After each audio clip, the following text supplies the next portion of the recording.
What's happening, everybody? Welcome in here to a late night edition of the Wicked Philthy podcast. I am Matt Santalari, joined by my co-host here, Alex McGinnis. First round of the NFL draft is now concluded. It was a very long affair. The virtual draft, kind of unrelenting there on the time, although it's usually a late night kind of a thing anyway. Picks that were made there. Christian's not on the show tonight to talk about two picks that were made there by the Niners, but we got a draft pick at least by the Eagles to kind of analyze here, and then a trade back scenario to talk about with the Patriots, which was always on the table, and more than likely most likely thing that they were going to do, considering the fact that it was, first round pick, and then they weren't picking until almost, 100 there at pick 87. So getting into the talk here, let's just talk about, the draft as a whole. What are your first thoughts about everything? Joe Burrow obviously goes number one. Where were the big surprises that kind of jumped out to you and you're like, whoa, here it is, draft season's upon us? Really, it was, I think the biggest surprise for me was way later in the draft, where Green Bay ends up being that team that trades up late in the first round to snag Jordan Love. Yeah. The last quarterback to go in the first round. And, instantly, as soon as that happens, everybody's making the Brett Favre, Aaron Rodgers comparisons, because Aaron Rodgers is still on the team. You take a first-round quarterback somewhere in the 20s. Aaron Rodgers went 24. I think the biggest difference here is that Aaron Rodgers was at one point like a first overall prospect, and he slides all the way down to 24, whereas Jordan Love never really got thrown into the conversation like that with Joe Burrow or Justin Herbert or Tua. But even still, it just kind of either fuels the rumors that Aaron Rodgers and Matt LaFleur don't exactly see eye to eye and get along, or you could, throw it to, it's just kind of a Packers organizational thing where they're not afraid to go ahead and take a guy they think could be the future of their franchise a couple of years early in the first round. No, 100%. And, it worked out with Aaron Rodgers. You'll see how it works out with Jordan Love probably six or 7 years from now. So yeah, the one thing with Jordan Love is he's like 21 and a half years old. So he's already on the younger side of the spectrum when you're talking about prospects that are coming out. And so, people on Twitter kind of were out there talking about it. But when you eye up where Aaron Rodgers' contract becomes basically, feasible to be cut, where there's not a whole lot of dead money basically on the cap. It's basically after the 2021 season. So you've got this season, then after the following season, there's $17 million in dead cap space, which is a lot, but it's not, astronomical when you're talking about getting moving on from a quarterback. But it's also the next year after that in 2022 becomes like $3 million. It's literally pennies on the dollar if Jordan Love can be that guy. And when you're talking about a guy like Jordan Love, the conversation was always, I don't think he's a first-round prospect. I don't think he's a guy who belongs to be taken in the first round, because when you think of first-round quarterbacks in general, you think of guys who are more starter-ready sooner rather than later. Right. But what I like about it is you got the extra year. You got the fifth year option, which is a huge thing when you're talking about a guy who needs as much work as a lot of people expect Jordan Love to need, that you get that extra year for him to be able to, have him under contract before you have to really start paying him, and then time to evaluate the Aaron Rodgers situation. But, when Aaron Rodgers is out there saying, yeah, it'd be nice to finally get a skill position player, and then they go out there and draft his heir apparent, basically, that's not a good look for Aaron Rodgers and the Green Bay Packers. And I don't know if it's the big picture thing like you were alluding to with him and Matt LaFleur really not getting along, but he can't be happy with it. No. And he's a guy that's, he's always passive aggressive. He's not afraid to speak his mind. And I was in a little Zoom with a couple of my buddies to do a little draft party remotely. And, of course the joke is made. He alienates his family. He alienates Mike McCarthy. He alienates, the new coach, Matt LaFleur, possibly the GM. At some point, maybe Aaron Rodgers is just an asshole. But, at least in his defense, Brett Favre still had Donald Driver, still had Greg Jennings, when Aaron Rodgers is drafted. But also Aaron Rodgers sat for 4 years. So, it's just a first-round pick. It is a deep wide receiver class. I think, Denzel Mims didn't get taken. There's still a lot Mims of guys didn't left. Get taken. T. Higgins didn't get taken. KJ Hamler didn't get taken. There's some guys. Oh yeah. I mean, there's still a lot of talent out there. A lot of talent. It's one of the deepest. They're saying it's the deepest wide receiver draft we've maybe ever seen. And so, I guess we can segue that into the Eagles pick. And there's a lot of teams, like Seattle takes a linebacker, and of course the Seattle not trading out of the first round joke started. Like every time they don't, they always just seem to do something completely off the board. Rashad Penny and Right, now yeah. Jordan Brooks. What's the guy that was supposed to go to the Eagles a ton for the last week? I think Kenneth Murray. I don't think Kenneth Murray went in the first round. Okay, yeah, Kenneth Murray. He ended up getting picked. I think I can't remember where he got. I may have stopped paying attention after got picked at. I got to try to remember with Kenneth Murray. Actually, I guess segue into kind of looking here at the total thing. I'll just do my little share screen here and kind of get this up. So. Looking down the list here, we did have Joe Burrow, who went number 1 overall, Chase Young, Ohio State, Jeff Okudah from Ohio State, 2 back-to-back Buckeye picks. And then that's kind of where the draft was kind of like, all right, a lot of people expected those 3 guys to go there. Yeah. Whether or not it was at those picks, if somebody traded up for a quarterback or not, everyone had pretty much thought that those teams would walk away with those prospects. Now, pick 4, Andrew Thomas. I mean, I can't say it was a bad pick. Andrew Thomas is a really good tackle, and I think it's probably the most Gettleman pick of them all because he's obviously a humongous human being. He is a hog molly himself, but the other part of it too is Andrew Thomas is probably the safest prospect of all 4 of these tackles, and so the floor might not be, or the floor is as high as all these guys. Maybe the ceiling isn't as high as a Becton, a Wills, or a Wirfs. But Thomas will be able to step in immediately and give them some snaps. And that's a guy where I probably should have expected it, but I had Andrew Thomas as the 4th tackle off the board, thinking the Giants would go somewhere else there. But like you said, that's extremely Gettleman of him to take Andrew Thomas at that spot. Definitely, and it's still they went and they did what they needed to do. You draft Saquon Barkley with the 2nd overall draft pick, and he doesn't have a line to run behind for several years. It's been one of the worst lines. Yeah, you draft Daniel Jones last year, and again, you just spend a top 10 draft pick going out and getting your guy, and he's getting crushed. He obviously has fumble issues and other things that are already a problem. Well, extra defenders in his lap every snap is not helping with those issues. Tua then goes at 5 and Herbert at 6. There were some ramblings there of, could Herbert be Miami's guy? If Tua's off the board, do the Chargers just go to a whole different position group? But no, they both go back to back. Derek Brown at a 7 there to the Panthers. Again, it was one of those guys who, before this whole combine, before a lot of the draft talk, everyone was kind of saying, yeah, Derek Brown to the Panthers, that makes a lot of sense.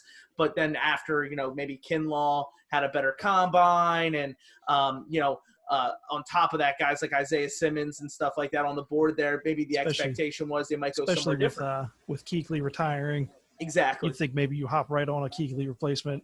Yeah, but Derek Brown, perfectly good prospect, incredible football player, great pick. Isaiah Simmons, that's a steal there at 8, going there to the Cardinals. I mean, he fits a specific need there on the back end of the team. They get super fast, and it's just funny because we'll talk about the Patrick Queen pick later in the draft talk here. But when you're talking about, all right, who's the one guy you'd want to probably, QB spy and have an eye on Kyler Murray? It's Isaiah Simmons, and he's on the same team. It's the same thing with, Patrick Queen. It's, unfair that the guy who could be the X factor in guarding Lamar Jackson is on the other side of the team there.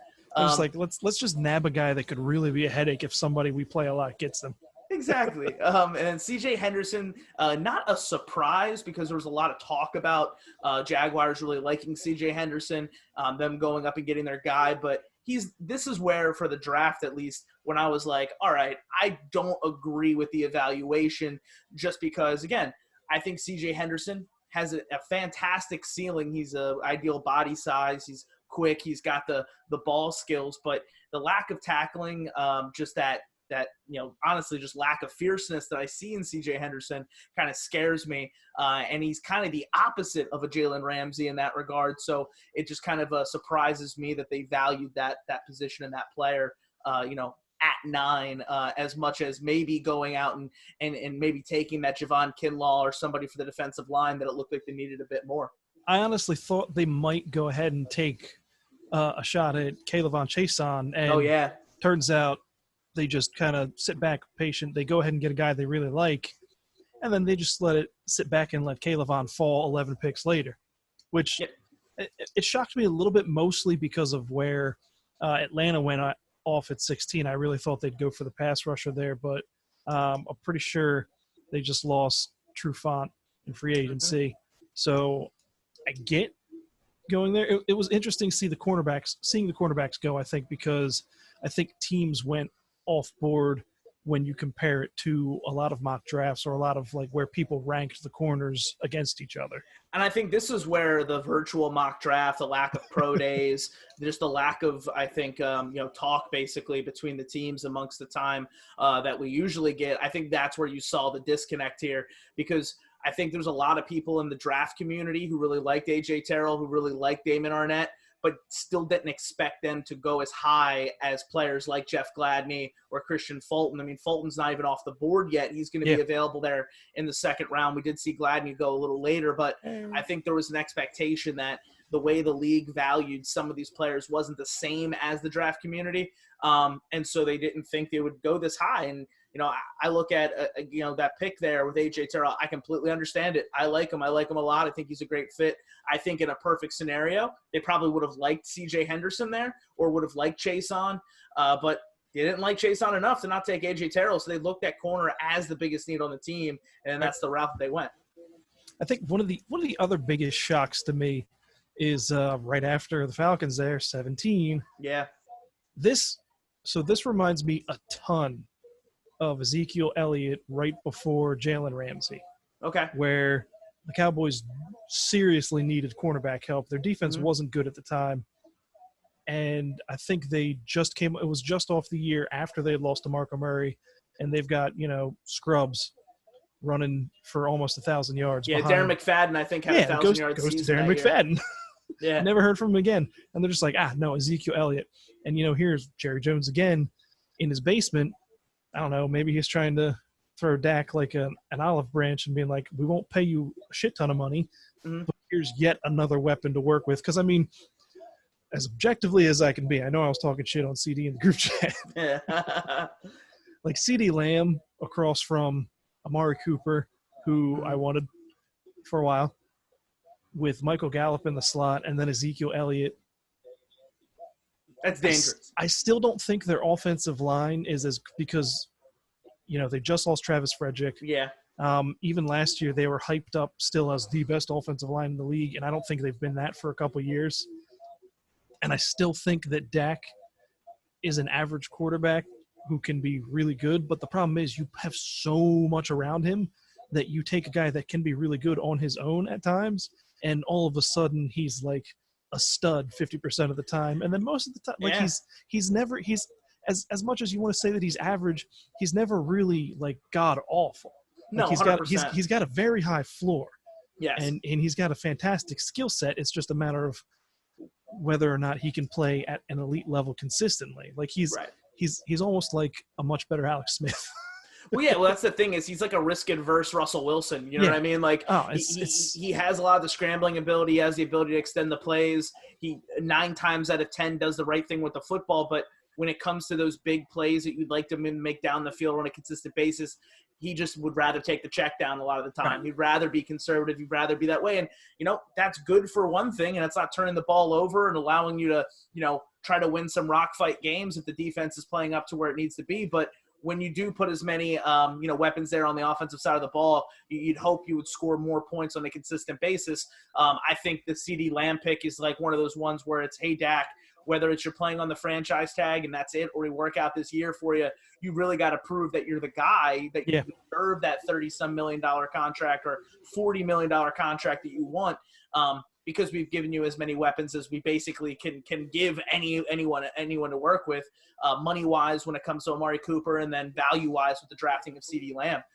It makes a lot of sense because, when you're talking about the arms race in the division with the Philadelphia Eagles, he's a player who was obviously probably on Howie Roseman's radar at 21. I was surprised that Howie didn't try to get more aggressive and move up there when you saw a guy like that kind of like slip down on the board. I think that's going to be an interesting conversation. I think the one thing that I always said going into this draft was after the Darius Slade trade, after trading up for Andre Dillard, it was always going to be tough to use a lot of resources to move up this draft board to get a guy, but CeeDee Lamb's right there for you. It's tough to just say no in that spot. And to see him go to a division rival has got to sting a little bit. This is going to be one of those things to where, it's going to take until the season actually starts, until we see what Rager looks, what CeeDee Lamb looks for these teams, until, maybe the evaluation will be kind of left alone. And I think it's unfair to a Jalen Rager, but I think he's going to be graded against what the Cowboys got with CeeDee Lamb, because a lot of fans had the anticipation that Howie was going to move up if a guy started to slip. And that's so interesting to me because, if you look at the way the board fell, to me, I'm not so sure anymore. I know we talked about it a ton on our pre-draft and, kind of mock draft pod, but I'm not so sure how interested San Francisco was in moving back. They make the one trade back for the one spot, but then later in the draft, they end up jumping up 4 or 5 spots to nail Brandon Ayuk. So to me, you're either going 14 if the Niners were interested in that, or you're going 16 where the Falcons took a cornerback and they would have traded back 2 picks before the Raiders would have taken a quarterback. So you look at, would the Falcons have risked missing out on their guy it's true. at 16? And to me, obviously the Broncos weren't trading, especially with Jerry Jeudy on the board. The Broncos aren't trading out of that spot. Out of that. You're not going to – the Dallas Cowboys are not going to trade with you. So, where do you go? The Raiders weren't trading that pick. They took a wide receiver. Sure. Almost outside of the Falcons, are you going to be able to get all the way up to 11 to take CeeDee Lamb or Henry Ruggs or your pick of the litter? No, that makes perfect sense. I mean, obviously it takes 2 to tango. I mean, that's the way it works with these draft boards. I think the one expectation is how much is enough to basically offer, we talked about 21 and 53 to move up to 13 to get, if there was your guy there. Yeah. But to move up to 16, are you still offering 53? Right. And again, are the Falcons looking at this and saying, hey, we just really like A.J. Terrell. Yeah. You're not going to talk us out of this, and we're going to grab our guy. So the other thing is they made it known, it came out, I think, earlier today or late yesterday, that they really like Jalen Rager. Yeah. It's been a lot of talk about Justin Jefferson. It's been His a lot of dad talk played about with the old wide receiver coach, Aaron Moorhead. So they have a relationship on that front there. He didn't test this way. There was a lot of expectation of him running a little faster, but then he ran his makeshift pro day and the testing came back closer to the 4.4 numbers that we basically expect him to kind of be, that burner kind of a guy. And then on top of that, you're looking at a guy who, has gotten progressively better from 2018 to 2019. His style of play, his ability to attack the football a lot better on some of those jump ball situations and be more aggressive. He obviously can get the separation. He didn't have a very good quarterback play, and that's where a lot of the drops, I think, come from. I also would say, hey, it's still something to look at. You can't just dismiss them all. But when you're talking about the pick at 21, there's the conversation that's now going to happen with the pick at 22 with Justin Jefferson. He was the guy who was linked to the Eagles for so long. The fans were split. A portion of the fans were saying, finally, Howie's going to take an SEC receiver. He's going to get a guy who's, a good quality guy. And, I don't care about the fit being natural. We'll figure it out because he's so much more talented than anyone else who's on the board. But the Eagles do swing for the fences. They go out and they get maybe more of the home run prospect. But a guy who does, you got to say it, he has a lower floor than Justin Jefferson. He just does. Absolutely. And that's going to be a conversation here too, because let's be real, the Eagles haven't drafted great wide receivers, but they haven't developed them either. And so there's a question when it comes to Rager, can he meet his full potential on this new wide receiver staff where guys in the past just haven't lived up to the hype? And this, whether the pick was Justin Jefferson, whether it was Denzel Mims, whether it was even CeeDee Lamb, it goes to the point what we were talking about before the last couple of times we've done this. They haven't done anything to shore up the wide receiver position. So they had to expect, no matter who they picked, unless they had managed to land CeeDee Lamb or Jerry Jeudy or Henry Ruggs, there was going to be backlash because, you've got the slot questions, whether or not Justin Jefferson can play on the outside. You've got Jalen Rager, who, if we're honest, most people, like this guy who didn't watch YouTube videos until 3 days ago or whatever, they don't know who Jalen Rager is in relevance to his skill set. Everybody knows it's a deep draft, but most people know about KJ Hamler from Penn State. They know about the top 4 guys. They might know a little bit about Denzel Mims or T. Higgins. Some people know about Jalen Reagor. But you're in a situation where unless he explodes onto the scene, it's gonna leave a lot of people disappointed just because you're relying on a bunch of hurt older veterans and practice squad type guys and a second round pick that people are really, really soured on because he showed no development. It was leaking out that he didn't even know half the playbook, and that's why they really couldn't get him on the field. And honestly, a lot of those type things that came out about Arcega-Whiteside are reminiscent of when they traded for Golden Tate, and he just wasn't effective with the Eagles. And Mike Groh was like, well, it's really hard to implement a game plan. And everybody's like, how is it hard to implement a game plan to get Golden Tate the ball? Right. You would think all right, talented player. You've got, a talented quarterback. Figure it out. You know what I mean? That's it. And you've got a guy in Jalen Reagor who, he's explosive. He's fast. He's really shifty. He's a punt returner. And, people already are making snide remarks about, they drafted a punt returner in the first round. It's not Matt Collins here. It's not like we haven't had 2 of the most prolific punt returners in NFL history who also are prolific contributors on offense in Deshaun Jackson and Darren Sproles in the last 15 years. A guy can do both. Darren Sproles made multiple all-decade teams. This last go around here when it came to the 2010. It's just we haven't had a punt returner since good Darren Sproles. No, for sure. I will take a Deshaun Jackson clone. The issue is one, can Doug Peterson and his staff orchestrate an offense where you need to get this guy the ball in space. He can play on the outside, but he's not going to be a guy that's going to absolutely dominate and win every route. A lot like Christian was talking about a bunch of these wide receivers not being able to go out and winning 6 or 7 or 8 times on their own. He's going to be a guy that you need to get him in space. You're going to have to use bubble screens creatively. You're going to, he's going to get some end arounds. He's going to be contributing on special teams. You're not just going to line up and be like, all right, crush these guys with your ability. Right.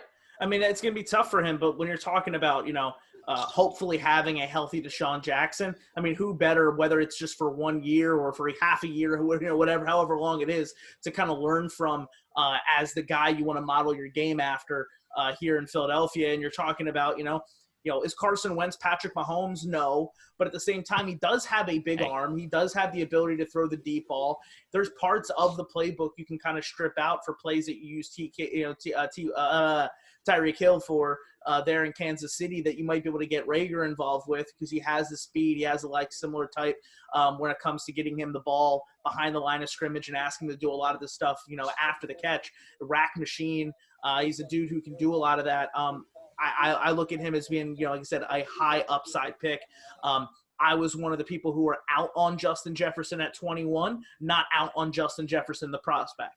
He was always going to be a really good wide receiver in the NFL, but he needed to be in a spot where I think he could thrive, and I wasn't sure if Philly was the spot for him to, make the most out of his talents and for Philly to get the day one contributor they kind of backed themselves into without doing anything there, in free agency. Now, some of the other picks, just to kind of talk it over before we get, kind of move down from that part. I mean, we can go back to it, but Jedrick Wills at 10, I mean, he was my number 1 tackle on the board. So when you're talking about getting that guy there at 10, I think that was a home run pick. He was my favorite pick of the top 10 besides Miami, just doing the right thing and drafting Tua. I mean, the Burrow and Chase Young and Okudah are all great picks, but we all kind of knew that. It was the question marks after the fact that we were like, our team's going to do the right things. Right. And, the Browns didn't brown it away. The Browns went and got, the best prospect on their board. My favorite tackle prospect was Mekhi Becton, but I understand why teams would shy away from that. There's talk about wanting him to slim down a little bit so he can maybe be a little bit more athletic and more mobile. Which is crazy to me. I mean, he ran like a 5'1". Right. But his size. There's was it at the combine? I think he failed a drug test or something. Yeah. So there's obviously teams will immediately latch onto that concern, and that's how guys like that slide. It was apparently I think it was diluted. He didn't fail it. It was just there was too much water and not enough substance to actually see if you can get the test. Which, cheated. yeah, 9 times out of 10 Yes. usually means we know why that something was going on. I like massive, man. He's just massive. He is. He's a huge individual. He's quick. He's very nimble. The thing is he just a little more raw than some of the other prospects are? And I mean, he played at Louisville compared to the guys who went to Iowa, Factory, Georgia, Alabama, SEC schools. So that's another byproduct of Jeff Stoutland being the offensive line coach here. Is like, I have a tendency to, like, they took Jordan Mailata, and I'm like, give this dude like 3 or 4 years with Jeff Stoutland, and he's going to be better than Jason Peters. Like, Jeff Stoutland can take a guy who's just clay and just mold him. So absolutely, like, you're athletic, crazy let's expectations. It's stupid ridiculous. Right, 100%. But you understand, though. I mean, Joe Douglas in control of the draft board there for the Jets. So going and trying to build through the trenches like the Eagles did for several years when he was in control of it makes perfect sense. Henry Ruggs, I mean, again, a pick to make Al Davis happy. They're just drafting the fastest wide receiver on the board. That's definitely a Raiders thing. And again, a guy who fits their needs. He's a guy who can step right on in day one and be a contributor for them, whether it's Mariota or whether it's, Derek Carr there being the future. Tristan Wirfs at 13. I mean, they couldn't wait. That's a big move for Tampa. Absolutely big. I mean, that was their one weakness, was the tackle spot. They go out and they get a guy there. I mean, a home run off season for Tampa Bay. It's all projection. We talked about it a little bit on our Wednesday show with Al kind of saying, is this kind of seeming like dream teamy, Vince Young, Eagles type stuff? And obviously there's parts of it where it could all just turn out terrible. But when you're talking about swinging for the fences, the Buccaneers are doing it the right way. Yeah. Now look, I'm gonna throw a million jokes about Tom Brady not being able to throw 15, 20 yards anymore. Old man walking into other people's houses because he doesn't knock and he doesn't know where he is. Man. The Chad Kelly, Swag Kelly experience there. You just didn't get arrested like Swag Kelly did. But look, if you don't have like one of these young 25-ish potentially stud quarterbacks, of course you're going to go out and get Tom Brady with the weapons that they have down in Tampa Bay. Of course you're going to go ahead and trade virtually nothing for Rob Gronkowski just to make bolster your tight end room. Of course. And make Tom Brady happy. Who honestly is it really that much of a problem if O.J. Howard is your third tight end and Rob Gronkowski isn't that effective when you've got all these weapons on the outside? Like, and the only I'm way, telling you right now, it's going to get better is if they take a running back. I'm going to call it right now. They're going to add Cam Akers in the second round, and this is all going to look like the most ridiculous offense, kind of built. Who knows? Maybe even somebody else slips them, but I think Cam Akers 57 touchdowns. Hey man, it'd be incredible. Because honestly, Peyton Manning went to Denver, and there was a lot of Peyton Manning had a lot more question marks than Tom Brady. Like, he'd just come off of neck surgery where he didn't play an entire year. People didn't know if you could throw, and he sets records and has the most prolific year of a quarterback ever in the NFL. And then immediately the next year, his arm falls apart. Demaryius Thomas, Eric Decker, Julius Thomas just gets paydays for everyone. Emmanuel Sanders was still there. Yeah, I mean, just craziness. Javon Kinlaw goes at 14 to the Niners. They just get a pretty much one-for-one replacement for DeForest Buckner. Great pickup by them. We talk about Judy. Excellent receiver. We all love him, and we knew the Broncos weren't slipping on that. As soon as he went there, I was Jackson, like, damn. I wasn't quite on this board. My thing is that threw me. Austin Jackson, Josh Jones, Ezra Cleveland, Isaiah Wilson, all those guys are very close to me, but I thought the one that was at least standing out versus all of them was Jones, and I was surprised that Jones wasn't the guy to go here. But we're talking about building your team. If the Dolphins really believe in these prospects, they get their quarterback, they get their left tackle, then they trade back a couple times and accrue more assets. It's basically, excellent team building 101 for what the Dolphins are trying to accomplish here. And we'll see what they have on day 2, but they could make even bigger splashes. Damon Arnett, I love him. He was one of my top 5 cornerbacks, in the draft. Didn't expect him to go in the top 20 or let alone in the first round. And then Chason drops at 20 down there to the Jaguars. So that kind of rounds up the top 20 picks. Yeah, before 21. I would have loved Chason. at 21. That would have been interesting if Chason was still on the board, because I think, Chason obviously would have been the best prospect available, but at the same time, would have Eagles fans have been on board with not taking a wide receiver? Nope. Interesting. So Kenneth Murray goes for the pick. So that was the funny one, was the Chargers traded with the Patriots their second and third round draft picks and then took Kenneth Murray, which, again, in my opinion, was a little bit of a mistake, especially when you have Patrick Queen still on the board, who I think is a better all-around linebacker for today's day and age. But again, you're talking about building a bully. I mean, that front they have there, and then now you throw him into the linebacking core. You've got, Nasir Adderley and Derwin James on the back end of it. Chris Harris Jr. on the one-year contract. If Herbert can be somebody who can kind of grow and take the next step very quickly, depending on what they get out of Tyrod Taylor, the Chargers might be a little quicker on the rebuild than some people expected for them. Cesar Ruiz, the guy who I really wanted for the Patriots, goes one pick after that to the Saints. Kind of surprising they didn't take Patrick Queen. Kind of weird that the Saints have never drafted an LSU kid in the first round. They've had several chances to do so and decided not to. Brandon Ayuk goes to the Niners. And we talked about the surprising pick there with Jordan Love. And then another big one, Jordan Brooks down there goes to the Seattle Seahawks. Didn't trade back, took a player who a lot of people expected to be in the 50s, let alone, not in the first round. Again, very Seahawky kind of draft pick. I know we only got a couple minutes here left on the show before we get kicked off because of Zoom's limits. So just to rattle through, we said Patrick Queen, he's my steal of the draft at 28. When you're talking about value, fit, everything else, he's the, it's a late round pick. He's my steal of the draft.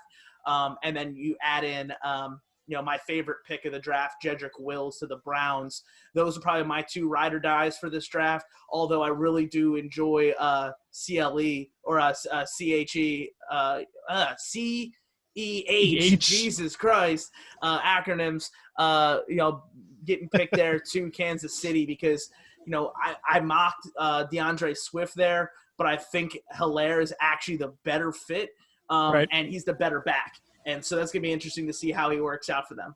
It's like how many LSU players went in the first round and how much did they benefit from that ridiculous offense? Incredible. I mean, obviously you have Hilaire, you have Queen, you have Chason, you have Jefferson, you have Burrow. I mean, that's a lot of first-round draft picks coming off of one program. And that's how it's built. You know what I mean? Like this happens, and then recruiting class after recruiting class, they're going to keep going to LSU because you see it with all the teams. Was it two Oklahoma in the top three, and then Kenneth Murray obviously goes in the 20s. Like it's just, which I guess lends to frustration for fans of teams like the Eagles that often you find them picking from teams that aren't just these factory type teams pumping out prospects that always end up. I mean, you can find guys anywhere from any school. Obviously, that stands out, but there's the very specific popular Alabama, Auburn, LSU now, especially this year, teams that just kind of pump out guys that you can feel pretty solid in the kind of prospect you're getting as long as you put them in a good spot. Factories here. Noah Igbenogany goes to the Dolphins. I like him a lot too. But again, he is a very raw prospect. But when you're talking about already having Xavier Howard and Byron Jones, you have time for him to develop into what he can be. And Jeff Gladney, who is one of my top, corner prospects, ends up going to the Vikings. It's funny. Those were like the picks that I nailed and I was most proud of was Justin Jefferson at 22. And I had Gladney at 25, but still going to Minnesota. Right. So I did get those ones there. Just to, we think we have, 2 minutes left basically on the show here before we get booted. So before that, what are your favorite picks of the draft, non-Eagles, and what's your one reach? Like I said, my favorite picks there, just to recap, Wills and Patrick Queen, and my biggest reach was probably Henderson, just because of where it was at. But overall, it's got to be the trade up for Kenneth Murray.